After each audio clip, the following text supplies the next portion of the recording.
Já o ministro André Mendonça, do STF, votou para que as plataformas digitais só sejam responsabilizadas por conteúdos de usuários depois de uma decisão judicial. Janaína Camelo com as últimas informações sobre esse julgamento que acompanhamos durante toda essa semana. Janaína. Pois é, né, Tiago? Um voto bem longo do ministro André Mendonça, que durou 2 dias. E agora a gente tem um placar aí de 4 votos. 3 votos aí pedindo que haja mudanças na lei atual, né, que haja maior rigor na responsabilização das empresas donas de redes sociais com relação aos conteúdos que são publicados. E agora o voto do ministro André Mendonça, que diverge, né? O ministro, ele diz que deve ser mantida a atual regra, que é a que é estabelecida pelo artigo 19 do Marco Civil da Internet. O artigo 19, ele estabelece que as empresas, elas só são obrigadas a retirar determinado conteúdo considerado ofensivo ali do ar, mediante uma decisão judicial. Então, o ministro, no voto dele, por exemplo, ele apresentou relatórios com dados mostrando que essas empresas, as plataformas, elas já fazem essa remoção automaticamente ali de conteúdos que violam as políticas da empresa, como incitação à violência, assédios sexual também, racismo, enfim, vários casos. O ministro, então, ele disse também que esse caso das redes sociais, regulamentação e tudo, enfim, só é competência do Congresso Nacional. Disse que o governo federal, por exemplo, compete ao governo federal adotar políticas públicas e que compete ao judiciário. Segundo ele, o judiciário só deve funcionar nesses casos aí para equalizar controvérsias. O ministro também entendeu que é inconstitucional a remoção de perfil de usuário, a não ser que ele seja ali comprovadamente falso.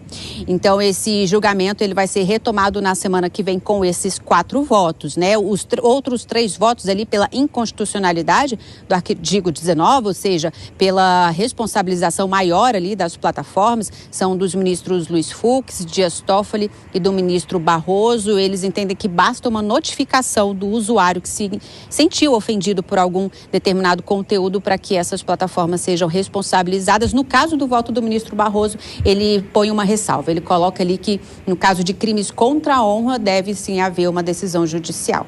Tiago. E além disso, o ministro Alexandre de Moraes votou para retomar os processos suspensos sobre a revisão da vida toda do INSS, aquela história de quem já era registrado antes de 1994 com o início do Plano Real. Não é isso, Janaína? Exatamente. São processos que estavam suspensos já há 2 anos. Na prática, o que o voto do ministro ali estabelece? O voto, ele sugere ali que os aposentados e pensionistas que receberam na justiça, ganharam na justiça o direito de receber valores por conta de mudanças no entendimento do STF, que houve ali, né, mudanças de 2 anos para cá em decisões aqui do STF, eles não precisam devolver o dinheiro, porque a tese da revisão da vida toda, como você disse, Tiago, ela estabelece ali, estabelecia, ela não vale mais, né, que os aposentados e pensionistas, eles podiam escolher a fórmula do cálculo ali do benefício, levando em conta ou não valores que tinham sido recebidos até julho de 1994, quando o Plano Real entrou em vigor. Essa tese, ela passou a valer a partir de 2022 até março do ano passado. 2022, o STF decidiu que a tese era válida. E aí, em março do ano passado, anulou a tese, mudou completamente ali de direção. Então, o ministro, ele disse que esses aposentados que entraram na justiça durante esses últimos 2 anos, por conta dessa mudança no entendimento, eles não precisam devolver esses valores. Na prática, o voto do ministro sugere isso. Agora, é um recurso que está sendo julgado aqui no STF, que vai até a semana que vem. Tchau. Se o entendimento do Supremo, a gente continua acompanhando. Janaína Camelo com as últimas informações da Justiça em Brasília. Até daqui a pouco.